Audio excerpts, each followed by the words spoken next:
Security locked the ward. The cubs were snoring in the human's lap. The emergency lockdown sirens were completely silent inside the medical store's depot, but the dead weight on Amara Conte's knee was deafening. One 7-pound alien infant lay curled across her left thigh, its heavy, scaly hide leaking a cold slime that had soaked straight through her green utility jumpsuit. The second hatchling was wedged between her right hip and a crate of nutrient tablets, its bioluminescent neck frills twitching with a sluggish, pale gray light. Security locked the ward at midnight, sealing the thick steel doors and cutting the main power to everything except the emergency air valves. Amara did not move her legs, though the muscle in her calf had gone entirely numb 3 hours ago. Her fingers wrapped around the handle of her empty aluminum rehydrator cup, tapping a slow, flat rhythm against the metal. Outside the steel door, the boots of automated security drones clicked against the deck plating. The sector hub was silent, except for that rhythmic metallic stomp and the faint, wet rattle from the smaller hatchling's chest. The two cubs were snoring in the human's lap now, but their internal temperatures were still falling. If the station core temperature dropped another 3 degrees, their hearts would simply stop beating. Would you have stayed in that dark room? Or would you have run before the heavy blast doors sealed you in? Because Amara did not run. 11 hours before the doors locked, the night shift had started like every other rotation behind the logistics counter of Sector Station Theron 9.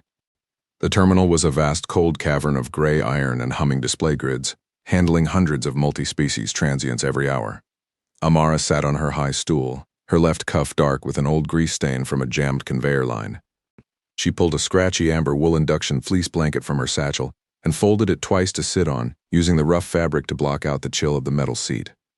Beside her, Clerk Jocks polished his terminal screen with a small piece of microfiber cloth, his movements small and mechanical. He had cleaned the same corner of the glass 4 times in 10 minutes. The transport from the high-crested line is 3 hours late, Jocks said without looking up. His fingers were stained with blue ink from an old-style data marker. They're holding them at the outer marker for a full cargo audit. They can hold them until morning, Amara muttered, taking a slow sip of lukewarm chicory broth from her aluminum cup. The liquid was thin and tasted mostly of iron from the station's primary water filters. My shift ends at 8. Let the morning crew sign the clearance logs. She pulled up the midnight cargo manifest on her display screen. A long row of green check marks ran down the left column, each one representing a validated transit token from the Sector Hub Civil Administration. The station didn't see people, it saw data strings.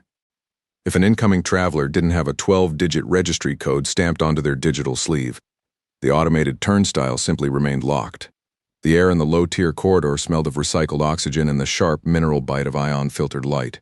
At exactly 0247 hours, a strange vibration hummed through the floor plates. It wasn't the heavy, rhythmic thud of the main plasma engines or the high whine of the water pumps. It was a light, irregular clicking sound, like gravel rattling inside a plastic pipe. Amara stopped tapping her cup. The sound came from the low intake vent behind the heavy storage shelves. Jocks, did the maintenance crew clear the Tier 4 ventilation junction today? She asked. The clerk didn't stop rubbing his screen. The schedule says they did. If they didn't, file a report. It's not our sector. Amara stood up anyway, her joints cracking after hours on the stool. She gripped her aluminum cup and walked past the sleeping form of Guard Apex 7, whose breath was misting softly behind his heavy atmospheric visor. The corridor outside the distribution booth was dark. The ceiling lights dimmed to save power during the station's third-tier cycle. The clicking sound grew louder as she reached the corner where the main supply line met the waste conduits. 2 small, heavy shapes were huddled against the reinforced Durasteel wall. They looked like large stones at first, covered in dark, overlapping scales that caught the dim gray light of the emergency strips. They were Brythax hatchlings, each no bigger than a cargo container, their long tails tucked tightly beneath their bellies to keep from touching the freezing floor. Their skin was cold to the touch, and their bioluminescent neck frills were completely drained of color, showing only a dull ash-white hue. Amara knelt down, her work boots scraping against the iron floor. The larger hatchling opened 3 small dark eyes, its mouth parting to emit a faint metallic hiss. "How did you 2 get past the perimeter gates?" Amara whispered. She looked up at the digital door terminal 3 feet away. The small screen was flashing a bright, aggressive red. A single line of text scrolled across the display over and over. Admission refused, Protocol 9 Omicron. The automated system had analyzed their biological signatures when they crawled out of the vent. Because their species had no active commercial treaty with the sector hub, the station's rigid code had classified them as unlisted cargo. The clinic doors had slid shut. The heaters had turned off and the terminal had simply left them to freeze on the welcome mat. Amara reached out and touched the smaller hatchling side. The skin was leathery and stiff, the muscles underneath shivering with a violent, erratic tremor. The Brythax were built for high kinetic impacts and dense planetary gravity, but their young could not maintain core heat without their mother's heavy body mass. The cold of a deep space station was killing them within inches of a heated ward. "Shh, this is a terminal violation," Jock said from the doorway of the booth. He had finally left his terminal, his face pale under the fluorescent tube. "Protocol 9 Omicron is clear, Amara. Non-registered entities cannot occupy clinical beds. If you log them, the Central Core logs it as an unauthorized intake. We'll both lose our clearance before sunrise." "They're not trying to take the terminal, Jocks," Amara said, her voice flat and even. "Shh, they're simply freezing to death on your welcome mat." "Then call the sector, Marshal," Jocks whispered, backing away toward his desk. "Let them handle the disposal. It's the law." Amara didn't answer. She reached into her satchel and grabbed the coarse amber wool induction fleece blanket. With one quick motion, she wrapped the heavy, scaly younglings together, pulling the scratchy fabric tight around their flanks to block out the deck plating's chill. She scooped both infants into her arms. They were remarkably heavy, their dense bone structures straining her shoulders as she lifted them against her chest. She didn't carry them toward the main clinic. Instead, she turned toward the heavy iron hatch of the medical store's depot, using her elbow to slap the manual override switch on the wall. The thick door slid open with a heavy groan.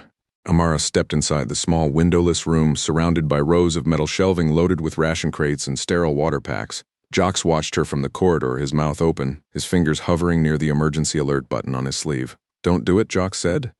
Amara looked at him through the narrow gap in the doorway. "Go back to your screen, Jocks. Polish that corner again." She hit the internal lock and the heavy iron bolt slammed into place with a definitive click. The storage depot was quiet, the air thick with the smell of old paper and chemical preservatives. Amara slid down the wall until her back hit the lower tier of shelves, her legs stretching out across the floor. She kept the amber wool fleece wrapped tightly around both infants, pulling them close to her torso to share her own body heat. The larger hatchling shifted against her stomach, its small claw catching the fabric of her green jumpsuit. Its neck frill flickered once, a tiny spark of pale gold showing near the base of its throat before dying out. Amara reached for her aluminum cup, then realized she needed sterile water. She leaned sideways, her arms straining as she pulled a standard-issue survival pack from the lowest shelf. She popped 2 electrolyte hydration tablets into her cup and filled it from a wall tap, watching the white discs dissolve into a cloudy, fizzing liquid. "Drink?" she muttered, pressing the rim of the aluminum cup against the larger infant's blunt snout. The hatchling didn't move at first. Then its tongue flicked out, tasting the mineral-heavy water. It began to lap at the liquid, its movements growing faster until it shoved its entire head into the cup, draining the fluid in 3 long swallowing gulps. Once the water was gone, the cub clamped its heavy jaws around the empty plastic nutrient canister on the floor, its sharp teeth crunching through the polymer with an aggressive, hungry snap. "Hey," Amara said, slapping its snout lightly. "That's station property. Drop it." The cub let go, its 3 eyes blinking up at her through the dark. It gave a short, wet sneeze, then crawled closer, burying its head beneath the edge of the scratchy amber wool fleece. Amara took the smaller youngling and held it directly against her chest, right over her heart. The creature's skin was still dangerously cold, its breaths coming in short, irregular gasps that shook its entire body. She tucked the amber blanket around its tail, sealing out the draft from the low ventilation intake. For 20 minutes, nothing changed. The station outside remained silent, the automated drones continuing their long, rhythmic patrol down the primary corridors. Then, deep within the smaller hatchling's chest, a low vibration started. It wasn't a hiss or a cry, it was a deep subsonic resonance that felt like a tiny engine idling against her ribs. The sound grew louder, rattling the empty aluminum cup on the floor and vibrating through the metal shelving behind her back. The larger infant joined in, its throat pulsing in perfect sync with its sibling. They were purring. As the resonance filled the small room, the ash-white hue of their bioluminescent neck frills began to change. A soft, warm amber light bloomed across their skin, pulsing gently in time with their breathing. The warmth began to spread through the leathery scales, cutting through the chill that had nearly killed them. Amara leaned her head back against the cold metal shelf, her eyes closing as the deep purr vibrated through her bones. She reached down and ordered the restless youngling to cease its inspection of her work boots, her fingers tightening on the rough wool of the blanket. At exactly 0715 hours, a loud, clear chime echoed from her wrist terminal. The screen lit up with a high-priority automated notification from the Central Hub Administration. An armored battle fleet from the Iron Crest line had just bypassed the outer marker without clearance. They hadn't waited for the cargo audit. They hadn't requested a docking slip. They had simply taken the primary terminal by force, their massive capital ships locking onto the station's outer hull with heavy magnetic clamps. Amara opened her eyes, the amber light of the infants reflecting in the dark room. Outside the depot, the silent sirens finally came to life, their pale blue warning lights rotating lazily through the cracks in the doorframe. A complete systemic lockdown had begun. The high whine of the station's automated security systems began to descend through the ventilation grids, a heavy mechanical hum that made the metal shelves rattle against the storage depot wall. The two infants in Amara's lap stopped purring instantly. Their bioluminescent neck frills snapped from that warm amber light back into a dull, terrified gray. The larger cub buried its head deeper into the scratchy wool induction fleece, its tail twitching against her hip. Amara did not stand up. She reached down, her rough hand flat against the creature's back, feeling the rapid, erratic thump of its tiny heart. The red display on her door terminal had stopped scrolling Protocol 9 Omicron. Instead, 3 letters were flashing in static, bright white DET. Data Cold Enforcement Team. A sharp, metallic clatter echoed from the main corridor, followed by the heavy stomp of magnetized boots. They were not using the standard security drones for this sweep. These were the high-tier tactical units, their primary weapons clearing each booth with a loud electric crackle as they checked the registry logs. "Open the hatch," a voice boomed through the external speaker. The tone was synthesized, stripped of any human texture by the internal filters of a security visor. "Level 2 Technician Amara Conte. You are logged inside an unregistered holding zone. Release the locking bolt immediately." Amara looked down at the smaller youngling. Its eyes were wide, its mouth open in a silent, freezing gasp. She knew what would happen if she slid that iron bolt back. The tactical units would process the room as a logistics breach. The infants would be cataloged as unlisted biological cargo, and the system would dump them into the cold vacuum of the waste chute to clear the grid. She did not touch the lock. She reached for her aluminum cup and set it deliberately on the top shelf out of the way. "I am currently stabilizing 2 critical biological entities," Amara said into the wall communicator. Her voice was steady, missing the panic the system expected. "The depot remains sealed under medical emergency protocol. There is no registered emergency under your terminal ID," the visor voice replied. The metal frame of the door groaned as 2 heavy hydraulic jacks clamped onto the outer seal. "Protocol 9 Omicron remains absolute. You have 7 seconds to clear the threshold." The steel door began to buckle inward, the central seam screaming as the gears ground together under thousands of pounds of pressure. The larger hatchling gave a sharp, metallic hiss, its small claws tearing into the green sleeve of her jumpsuit, drawing a tiny line of dark blood across her forearm. Amara didn't pull away.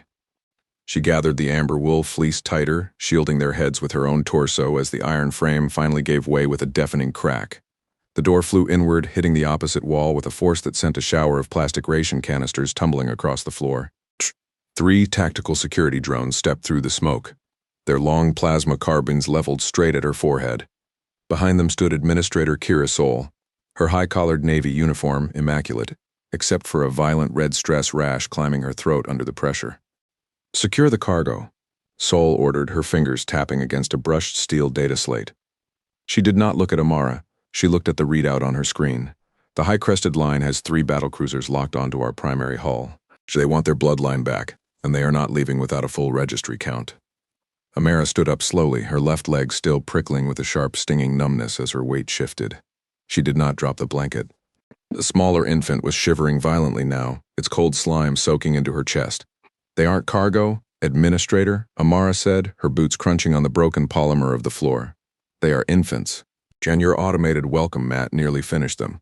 Sol finally raised her eyes, her sharp-featured face tightening as she noted the amber wool wrapped around the scaly limbs. "The hub does not negotiate with unregistered biological strings, Technician Conte. You have committed a Class 3 transit infraction during a strategic military lockdown. Take her to the consultation suite." The 2 drones stepped forward, their cold metal claws clamping onto Amara's shoulders. They did not pull the blanket from her arms, but their grip was heavy enough to leave deep bruises beneath her green jumpsuit.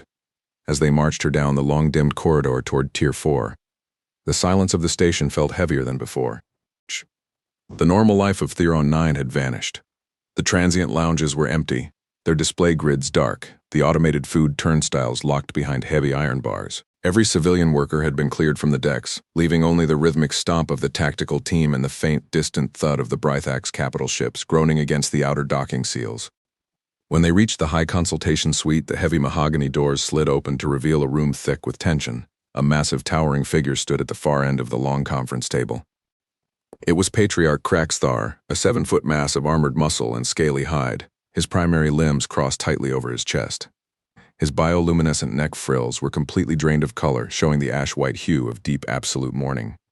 Beside him sat Matriarch Vrella, her heavy, battle-scarred primary claws digging into the polished wood of the table, leaving deep, white grooves in the finish. Administrator Saul stepped to the head of the table, slamming her brushed steel data slate into the slot. The technician has been detained, Patriarch. The unlisted biological units are secure. We are currently preparing the paperwork for an immediate transit reversal.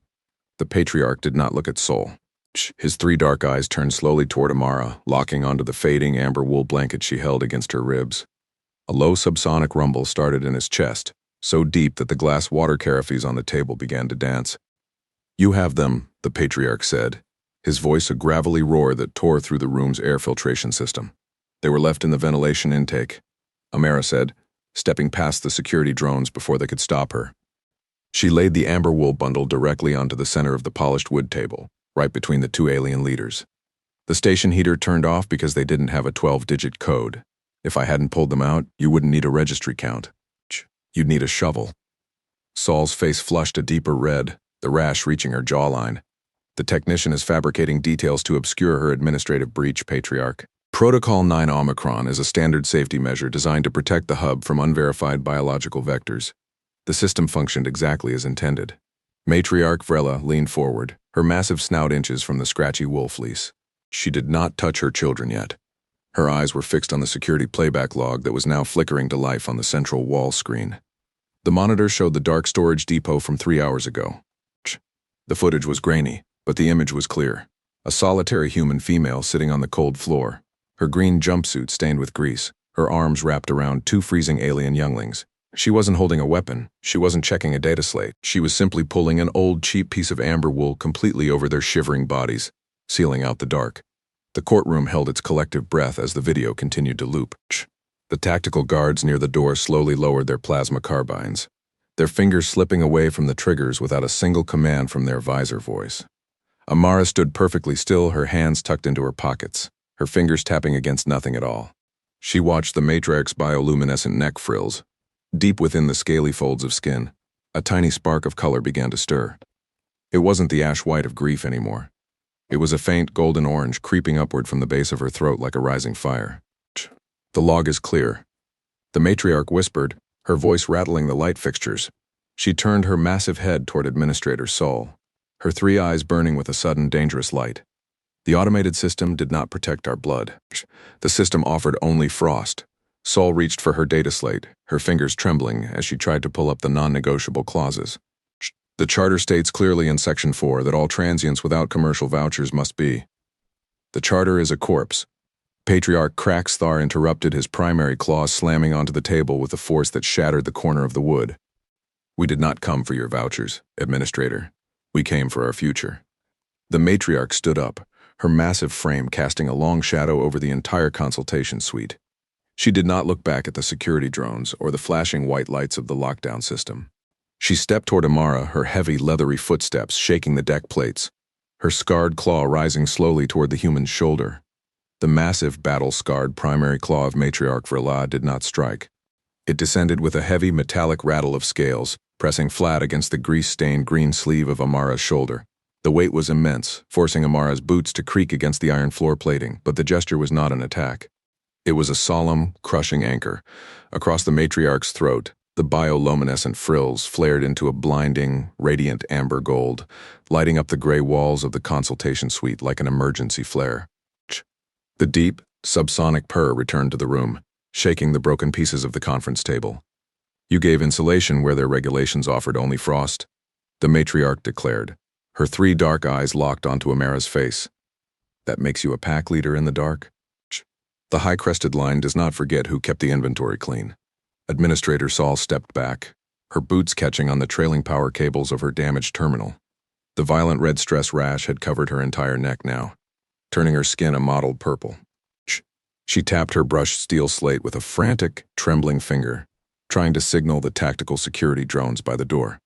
"The security sector is still locked down," Sol said, her voice high and thin. "The automatic defense matrix will not clear the primary dock until the transit infraction is logged and signed. You cannot simply bypass the hub's operational code." "Watch us," Patriarch Kraxthar rumbled. He didn't draw a sidearm. He simply reached out with his secondary limbs and gripped the thick steel frame of the room's main display terminal. With one short forward surge of his 7-foot frame, he ripped the entire unit from its wall mountings, exposing a mass of sparking green wires and smoking optical tubes. The central station hub suffered a sudden, violent drop in telemetry. Across 12 sectors, the automated trade monitors flickered once and died. Amara stood beneath the weight of the matriarch's claw, her fingers still resting inside her pockets. Her right index finger tapped a quiet rhythm against her spare jumpsuit button. She wasn't looking at the smoking wires or the ruined table. She was watching the two hatchlings who had crawled completely out of the amber wool fleece now, their small tails wagging as they sniffed at the broken mahogany trim. "The registry is broken," Amara said plainly to Sol. "You can't count what the system won't let through the gate." "We are going back to the storage depot," Matriarch Vrella said. She lifted her claw from Amara's shoulder, leaving a dark smudge of engine grease on the green fabric. "Our children will not rest in this sterile box." The procession moved out of the consultation suite without a single word from the tactical guards. The security drones stood like iron statues along the corridor, their internal visors flashing gray as the central core struggled to re-establish its connection. The station felt larger now, the empty spaces between the loading bays echoing with the deep, rhythmic thud of the Brythax battlecruisers idling against the outer hull. When they reached the narrow threshold of the compartment Delta 4 Medical Stores Depot, the smaller hatchling scrambled forward, its scaly belly sliding across the floor plates. It ignored the shiny silver medals dangling from the Patriarch's dress sash. Instead, it made a direct line for the corner of the room, shoved its blunt snout under the scratchy amber wool induction fleece, and began to aggressively chew on the corner of the fabric. Amara walked over to her small desk behind the counter. She did not clear the broken glass from the floor. She did not check the automated manifest grid. She reached for her aluminum rehydrator cup, lifted it to her mouth, and took a slow, deliberate swallow of the cold chicory broth left over from the start of her shift. It was bitter, but it was real. "The sector marshal has just entered the upper tier," Clerk Jocks whispered, his face appearing through the narrow gap in the side partition. He was still holding his piece of microfiber cloth, though it was now gray with dust from the ruined door. "They brought 3 squads of heavy arbiters from the central hub. They aren't filing paperwork, Amara. They're setting up thermal charges along the main corridor." Amara set her aluminum cup down on the desk with a soft metallic click. The liquid inside didn't ripple. The station's artificial gravity had begun to fluctuate, the floor plate beneath her left boot giving a faint, erratic twitch every 3 seconds. "They won't fire the charges," Amara said. "They will." Jocks insisted, his fingers twitching against the cloth. "The administrator just logged a level 1 systemic breach under her private administrative signature. The Corps thinks the entire station has been occupied by an enemy boarding action. The automated turrets are warming up in the ventilation shafts right above our heads." The low clicking sound returned, but it wasn't the hatchlings this time. It was the sound of automated gear assemblies turning inside the ceiling grates, their narrow laser sights painting thin, red lines across the dry ration crates. The red laser sights from the ceiling grates drifted across the dry ration crates, their thin lines narrow and sharp in the dim light of the storage depot. Matriarch Vrella did not look up at the automated turrets. She stayed perfectly still, her massive primary claw resting right beside her smaller youngling, who was still chewing happily on the corner of the scratchy amber wool fleece. "The arbiters are waiting for my word." Administrator Sol's voice came through the wall speaker, though the signal was breaking up, filled with a static hiss. "Clear the threshold, Conte. The system will not allow an unlisted sector to remain open during a level 1 breach. If the turrets fire, the entire compartment will be cleansed from the grid." Amara Conte did not look at the ceiling. She reached down into the green pocket of her jumpsuit, her fingers moving past the spare button she had been tapping all morning. She pulled out a small standard-issue logistics stylus, a cheap plastic tool she had used for 3 unblemished years to sign for medicine crates and fuel cells. She did not make a speech. She did not look at the cameras. She simply leaned over her desk, touched the tip of the plastic stylus to the manual override pad on her distribution counter, and opened the local security playback file. "What are you doing?" Sol's voice snapped through the speaker. "The central core is down." "You can't alter the manifest." "I'm not altering the manifest," Amara said, her voice flat and even against the hum of the sealing machinery. "I'm changing the input. She had not logged the infants under Protocol 9 Omicron. She had not logged them as unlisted cargo or unregistered transients. Because she knew the local directory structure of the Theron 9 pharmacy database, she had entered them into the system under a completely different category 7 hours ago. Standard medical supplies, item code 0. The station's rigid core did not understand empathy, but it understood inventory. An automated turret could not fire on a room containing essential medical stores without a direct counter-signature from the Central Hub Administration. The red laser sights flickered once, turned a dull gray, and then the gears inside the ceiling assemblies ground to a sudden dead stop. The silence that followed was absolute. No alarms, no declarations, no mercy. The lines are clear. Patriarch Crackstar rumbled, his 3 dark eyes turning from the dead ceiling vent back to the human female behind the desk. Outside the depot, the heavy boots of the heavy arbiters began to retreat down the primary corridor, their mechanical stride growing fainter, until it was lost in the distant thud of the docking bay pumps. The system had rewritten its own priority loop. The threat had vanished because the data string had become legal. Administrator Saul stepped into the narrow doorway of the depot, her high-collared navy uniform looking slightly crumpled. The violent red stress rash had receded from her jawline, leaving only a pale gray shadow across her throat. She looked at the shattered display unit in the hall, then at the 2 alien children snoring quietly under the amber wool fleece on the floor. The charter will have to be revised, Sol said, her voice dropping into a quiet, formal register. She did not look at Amara. A single-page mandate will be issued to Sector Station Theron 9 before the next rotation. All travelers requiring immediate thermal or medical stabilization will be processed without cross-faction tokens. See that it is signed, Matriarch Vreela said, her bioluminescent frills pulsing with a calm, deep amber gold that filled the small room with a warm light. The 2 hatchlings did not move as the matriarch reached down and lifted them into her massive primary limbs. The smaller youngling gave a short, wet snort, its mouth releasing the corner of the amber blanket as it settled against its mother's dense, scaly flank. The alpha infant kept its claws hooked into the fringe of the rough fabric, dragging the faded wool induction fleece along with it as they moved toward the threshold. Amara sat back down on her high stool behind the distribution counter. She reached for her aluminum rehydrator cup, noted that the last drop of chicory broth had gone cold, and set it back on the metal shelf. Your shift ended 4 hours ago, Amara, Clerk Jock said from the side partition. He had finally put away his microfiber cloth, his fingers clean of the blue ink stains. The morning crew is waiting at the outer turnstile. Do you want me to log your overtime? Don't bother, Amara muttered, adjusting the green utility jumpsuit around her waist. Just clear the manifest for the next transport. She reached into her satchel to check her inventory logs, her fingers touching the empty space where the amber blanket had been. The room still smelled of recycled oxygen, old paper, and the light, mineral bite of ion-filtered light. Through the narrow observation pane of the primary terminal, the 3 massive battlecruisers of the high-crested line began to release their magnetic clamps, their capital hulls drifting slowly away from the station into the deep dark void. Not a single warning was issued from the central tower. Amara stood up, grabbed her empty aluminum cup, and walked out of the medical store's depot into the main corridor. The pale blue warning lights of the lockdown had turned off, replaced by the standard gray light of the station's normal rotation cycle. A single sheet of heavy, unreadable parchment lay on the center of her distribution counter, stamped with the seal of the high-crested line. She did not open it. She did not file it in the registry. She simply slid the heavy page into the lower drawer of her desk, right beside her spare plastic stylus. The alpha hatchling had left a small ragged tear in the edge of the lower shelf, where its teeth had caught the wood. Amara touched the rough wood with her thumb, then turned toward the exit gate. Outside the turnstile, the first transient transport of the morning shift had just docked. A long line of travelers stood waiting on the welcome mat, their digital sleeves flashing under the scanners. Amara walked past them without looking up, her green jumpsuit cuffs dark with grease, her boots clicking in a slow, steady rhythm against the cold iron floor.